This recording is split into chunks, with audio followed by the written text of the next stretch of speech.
Muy buen día, amigos de Salud Gourmet. El milagro de la cura espontánea ha sido un enigma para los médicos hasta hoy en día, quienes aún no han reconocido la capacidad curativa del propio cuerpo. Este será el tema de esta tercera parte del primer capítulo de Los secretos eternos de la salud. Bienvenido.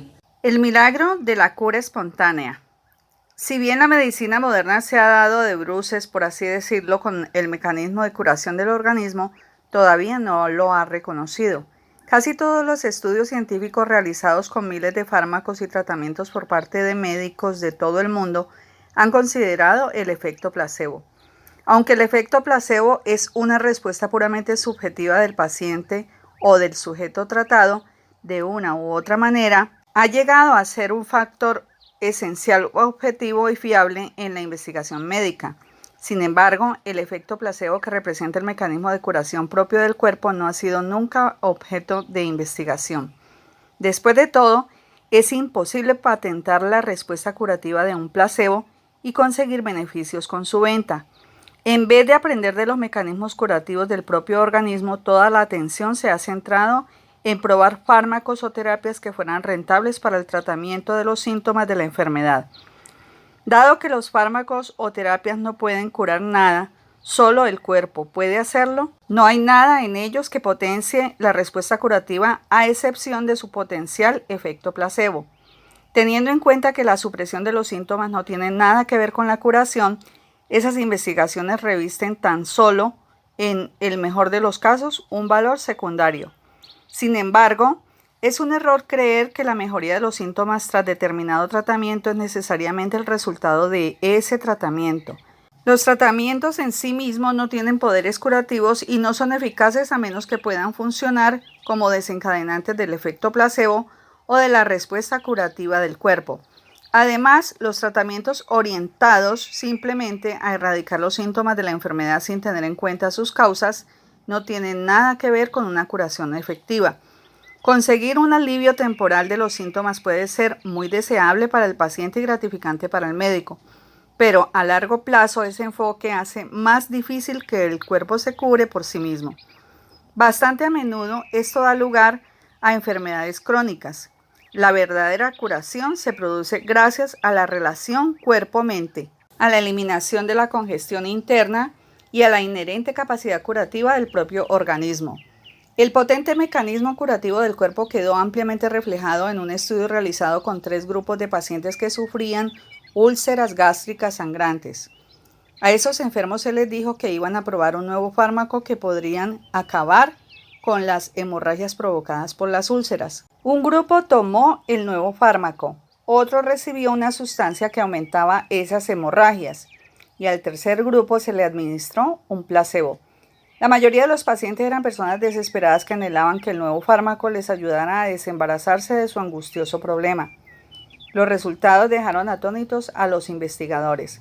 Las hemorragias cesaron en los 3 grupos, incluso en el que había tomado un fármaco que supuestamente tenía que incrementarlas. ¿Fue la confianza en ese nuevo producto lo suficientemente potente para superar la gran toxicidad del fármaco que incrementaba la hemorragia? Está claro que, en respuesta a esos sentimientos de confianza y de esperanza, los cuerpos de los pacientes no solo produjeron sustancias capaces de detener la hemorragia de las úlceras, sino que además neutralizaron las sustancias tóxicas contenidas en el fármaco que debía incrementar la hemorragia. Existen miles de estudios que hablan de los sorprendentes resultados del efecto placebo.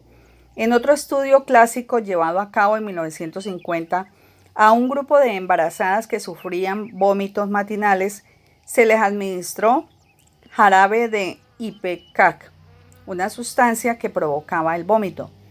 Se les dijo que era una nueva solución contra los vómitos. Para sorpresa de los investigadores, todas las mujeres dejaron de vomitar. Otro interesante experimento se realizó con la ayuda de estudiantes de medicina. 56 estudiantes recibieron una píldora, unos de color rosa y otros de color azul, y se les dijo que eran tranquilizantes y otras estimulantes. Tan solo 3 de los 56 estudiantes dijeron que las píldoras no les habían causado ningún efecto. La mayoría de los que habían tomado las píldoras azules supusieron que eran tranquilizantes y un 72% se durmió. Es más, los estudiantes que tomaron 2 píldoras azules durmieron más que los que solo tomaron una. Por el contrario, un 32% de los que tomaron las pastillas rosas dijeron que se habían sentido menos cansados y un tercio de ellos afirmaron tener efectos secundarios como dolores de cabeza, aturdimiento, retortijones, dolor intestinal, picor en las extremidades y dificultad para caminar. Todas las respuestas, a excepción de las de 3 estudiantes, se debieron a sus presunciones y a su imaginación. Las consecuencias de estos experimentos y de otros similares deberían haber revolucionado el concepto médico de la enfermedad. Lamentablemente, la ley prohíbe la venta de drogas que contengan tan solo sustancias inocuas. De no existir esa ley, muchas personas podrían haberse convertido en sus mejores terapeutas gracias tan solo a confiar en un fármaco que no es tal. Por otra parte, si estuviera permitido vender un placebo, cualquiera podría comercializar como medicamento efectivo un simple azucarillo. Entonces, ¿quién decide qué es lo más efectivo? Un antiguo presidente del Real Colegio de Médicos de Londres dijo en una ocasión que tan solo el 10% de las enfermedades puede tratarse de modo efectivo con los métodos terapéuticos modernos, incluida la administración de fármacos. El tratamiento de enfermedades no significa necesariamente que los medicamentos ejerzan un efecto curativo. En realidad, la mayoría de ellos simplemente eliminan los síntomas y son costosos. Un placebo, por el contrario, es algo muy barato e incluso puede salir gratis y no tiene efectos secundarios. La curación depende del paciente. Gran parte de los investigadores médicos sabe que el estado mental y emocional de un paciente puede determinar que un tratamiento o un medicamento sea efectivo o no. Si se trata de un enfermo que sufre depresión, ansiedad, estrés, una crisis emocional o un trauma, el tratamiento prescrito será mucho menos eficaz. Ello explica por qué los fármacos tienen un índice tan bajo de buenos resultados, con un promedio de solo un 35%. La mayoría de las personas no siente mejoría alguna con los medicamentos y muchas se quejan de efectos secundarios dañinos y en ocasiones desastrosos. Cualquier experimento científico que ensaya un fármaco frente a un placebo o cualquier persona que tome tal fármaco debe formularse las siguientes 4 cuestiones cruciales. Primero, ¿hay menos sujetos que sufren depresión, ansiedad o algún trauma en el grupo experimental que en el grupo que recibe el placebo? Segundo, ¿tendría el experimento un resultado diferente si el grupo de control tomara el fármaco y el grupo experimental el placebo? Tercero, ¿sería idéntico el resultado del experimento si se pidiera a los investigadores que realizaran la prueba a los diferentes grupos que intercambiaran el grupo placebo y el del grupo farmacológico? Cuarto, ¿se arriesgaría cualquier laboratorio farmacéutico a repetir el mismo experimento con diferentes sujetos si ello produjera unos resultados bastante distintos o incluso totalmente contrarios? Es importante tener en cuenta que un medicamento o un tratamiento concreto puede producir resultados diferentes en las personas y por tanto puede no considerarse objetivamente eficaz. Puede que un medicamento no funcione en determinado paciente a menos que él permita, entre comillas, que resulte efectivo. El estado mental del paciente, que incluye sus emociones y su aceptación subconsciente o su resistencia a curarse, es el criterio principal a la hora de determinar el grado de éxito del tratamiento. De hecho, el tipo de terapia a que se somete puede tener un significado secundario. El Dr. Herbert Benson, un prestigioso investigador de la Universidad de Harvard, dijo en cierta ocasión: la mayor parte de la historia de la medicina es la historia del efecto placebo. En otras palabras, la capacidad para curar una enfermedad reside exclusivamente en el paciente. Cualquier trauma, estado de tristeza, depresión, rabia o conflicto no resuelto actual o pasado puede comportar una programación inconsciente de las células del paciente que desconecte sus receptores tanto para las sustancias producidas internamente como para las administradas externamente. Esto puede inutilizar cualquier intervención médica, cuando no hacerla contraproducente. Es bien sabido que si el paciente se halla en estado de shock, por ejemplo, no puede ser tratado ni intervenido quirúrgicamente. El mismo principio se aplica, aunque en un grado menor, a la condición subjetiva de un paciente cuando se somete a un tratamiento, por ejemplo, para superar un tumor canceroso. Está claro que dado que los fármacos tienen un índice de fracaso del 65%, los medicamentos nos llevan a la baza. Es más bien quien recibe los fármacos el que determina si se produce la curación o no. Una verdadera curación requiere confianza en uno mismo y en el propio cuerpo y tener la profunda convicción de que merece estar sano. Una vez que el cuerpo recibe la luz verde que emana de él mismo, del ser consciente que es cada uno de nosotros, espontáneamente desencadena la respuesta curativa y se hace cargo de los detalles necesarios. Los diferentes niveles de confianza y convicción que cada paciente pone en el resultado de un fármaco pueden explicar la amplia variedad de respuestas que han observado directamente los médicos del mundo entero. Un mayor grado de confianza puede aumentar sin duda el efecto placebo de un 25 a un 75% de eficacia. Por ejemplo, el índice de curación de úlceras duodenales en los grupos de placebo de los estudios clínicos controlados oscila entre un 20 y un 70%. A menos que los investigadores estudien también el estado psicológico de los sujetos, es muy poco probable que se pueda saber quién responderá positivamente a un placebo. Algunos enfermos manifiestan un alivio del dolor después de haberles inyectado agua esterilizada. De 3 a 4 pacientes de cada 10 que se someten a una intervención quirúrgica y que tienen serias heridas causadas por úlceras, experimentan un alivio significativo del dolor una vez se les haya inyectado una solución salina. En la medicina moderna no existen métodos fiables que permitan determinar o garantizar qué pacientes responderán a un placebo. Asimismo, es imposible predecir cómo responderá un paciente a un tratamiento farmacológico real o a una intervención. De hecho, el estado subjetivo de la persona desempeña un papel primordial, cuando no determinante, a la hora de superar una enfermedad. Es bien sabido que las heridas pueden causar o no dolor dependiendo de si la persona considera la lesión buena o mala. Según informes médicos, muchos soldados heridos en las batallas de la Segunda Guerra Mundial, cuando estaban en los hospitales, ni siquiera necesitaban analgésicos, pues se sentían a salvo y de vuelta a casa. Para ellos, estar heridos era lo mejor que les podía suceder. Por otra parte, una herida de la misma gravedad sufrida en la vida civil a causa de un accidente puede causar un tremendo dolor y un gran trauma cuando se asocia a la pérdida de salud, movilidad y medios económicos. Esto indica que la interpretación que damos a una situación concreta determina el efecto que ésta tendrá en nuestras vidas. ¿Merece confianza la medicina actual? Los estudios de control doble ciego que se realizaron para dilucidar si un medicamento o un tratamiento determinado son útiles constituyen una práctica muy dudosa y engañosa. Dado el estado subjetivo impreciso e indeterminado de los sujetos objeto del estudio, estos ensayos, que se consideran el eje de la ciencia médica, pueden producir resultados irreales, artificiosos y francamente fraudulentos. Aún así, se presentan como prueba, entre comillas, de la autenticidad de las investigaciones científicas y de las aplicaciones médicas. Todo esto está cambiando ahora a raíz de la reciente divulgación en publicaciones médicas de investigaciones fraudulentas o de mala calidad, como por ejemplo la omisión de datos cruciales sobre el fármaco Vioxx contra la artritis, o de la publicación de 2 ponencias del investigador surcoreano Dr.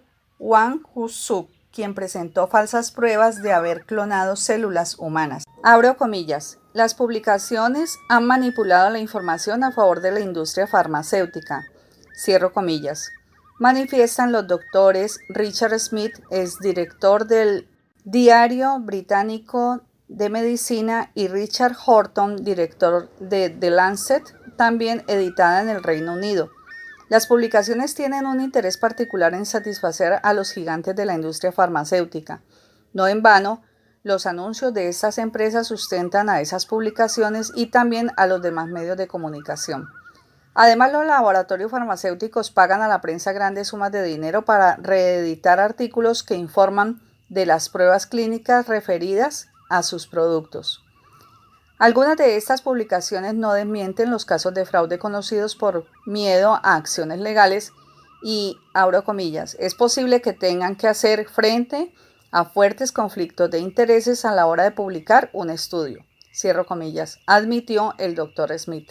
A veces les es fácil hacer la vista gorda ante datos fraudulentos con la esperanza de que nadie se dé cuenta. Los fraudes también se pasan por alto en parte porque los editores se han resistido durante mucho tiempo a poner en duda a los autores.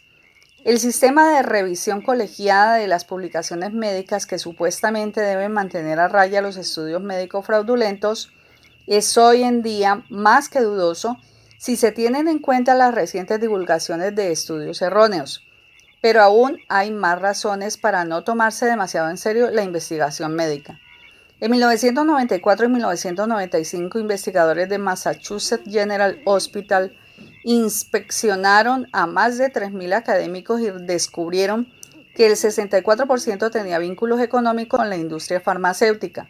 Según su informe publicado en el Diario de la Asociación Médica Americana, el 20% de los 3.000 científicos admitió haber retrasado la publicación de los resultados de diversas investigaciones durante más de 6 meses a fin de conseguir las patentes y, entre comillas, frenar la divulgación de los resultados no deseados. A veces, si alguien acepta la subvención de un laboratorio, tiene que comprometerse a no divulgar nada sin su consentimiento. Esto tiene un efecto negativo en la ciencia, afirma el bioquímico Paul Berg, galardonado con el Premio Nobel. Es más, un importante estudio de la Oficina de Evaluación de Tecnología, OTA por sus siglas en inglés, del Congreso de los Estados Unidos, llegó a una de las conclusiones más asombrosas.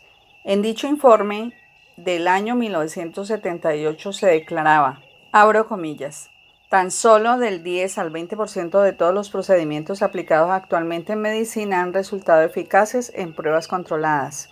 Cierro comillas. En su número de octubre de 1991, la prestigiosa revista Diario Británico de Medicina confirmó el informe al declarar que alrededor del 85% de todos los procedimientos médicos e intervenciones quirúrgicas carece de fundamento científico. En otras palabras, del 80 al 90% de los tratamientos médicos comunes aplicados a la población en general no tienen respaldo científico alguno y es dudoso que en general estén justificados. Estas conclusiones coinciden con las estadísticas de la Organización Mundial de la Salud que confirman que el 90% de todas las enfermedades existentes en la actualidad no pueden tratarse con procedimientos médicos ortodoxos. Sin embargo, el sistema médico oficial declara que es la autoridad suprema en el tratamiento de estas enfermedades. Muchos médicos creen realmente que lo que hacen se basa en la pura ciencia. No obstante, sería un error generalizar estas conclusiones. Algunos métodos muy eficaces de la medicina moderna superan cualquier otra forma de tratamiento. Tienen que ver principalmente con afecciones agudas debido a accidentes como por ejemplo quemaduras, fracturas, infartos de miocardio, ciertas infecciones graves y cuestiones higiénicas. El alto índice de eficacia de los tratamientos médicos en estos casos es un logro realmente notable y ejemplar. En el 90% restante de enfermedades que la Organización Mundial de la Salud considera que no pueden tratarse mediante enfoques médicos convencionales, las técnicas modernas de investigación no han conseguido hasta ahora producir ningún resultado espectacular. Estas dolencias incluyen las típicas enfermedades crónicas como cardiopatías, artritis, diabetes, cáncer, etc. La enfermedad crónica es el efecto combinado de uno o varios factores causales que raramente, en el mejor de los casos, se tienen en cuenta o se reconocen en los tratamientos médicos convencionales. Con respecto a la enfermedad crónica y a diferencia de una lesión accidental, por ejemplo, no basta simplemente con tratar de determinar sus síntomas. Por tanto, realizar estudios fiables sobre enfermedades crónicas es prácticamente imposible, a menos que, por supuesto, en los procedimientos experimentales se incluyan factores cruciales como la dieta, el estilo de vida, el estado de ánimo, las emociones, la existencia de conflictos u otros factores semejantes. Parece ser que ningún investigador llega a considerar tan siquiera el hecho de que el mecanismo de curación que se desencadena cuando el paciente cree a ciencia cierta en un remedio tiene lugar no solo en el grupo de control que recibe el placebo, sino también en el grupo experimental principal. No es demasiado científico declarar que un fármaco nuevo resulta porcentualmente más eficaz que un placebo cuando el efecto placebo, la confianza del paciente en una sustancia química, opera en ambos grupos. El hecho mismo de que en cada estudio deba incluirse el efecto placebo como parte esencial del mismo demuestra que la subjetividad de los pacientes en ambos grupos sigue siendo el factor determinante del resultado del experimento. Si en el grupo de placebo se obtiene una tasa de eficacia del 35% y en el grupo del fármaco del 40%, es obvio que al menos un 35% del éxito del grupo del fármaco se debe al efecto placebo y que el fármaco en sí tan solo produce un 5% de la mejora. Una eficacia del 1 al 3%, con mucho, dejando de lado otros factores como el estado emocional y mental, no justifica que se administre una sustancia química a millones de supuestos pacientes. Sin embargo, esta se aconseja y se vende como un tratamiento efectivo. De ello se deduce que la investigación médica no puede considerarse objetiva o científica. El interrogante que nos queda por responder es: si todos tenemos la capacidad de activar nuestros mecanismos curativos, ¿por qué unos se curan y otros no? Este será el tema de la cuarta y última parte de este primer capítulo. Descubra sus poderes curativos.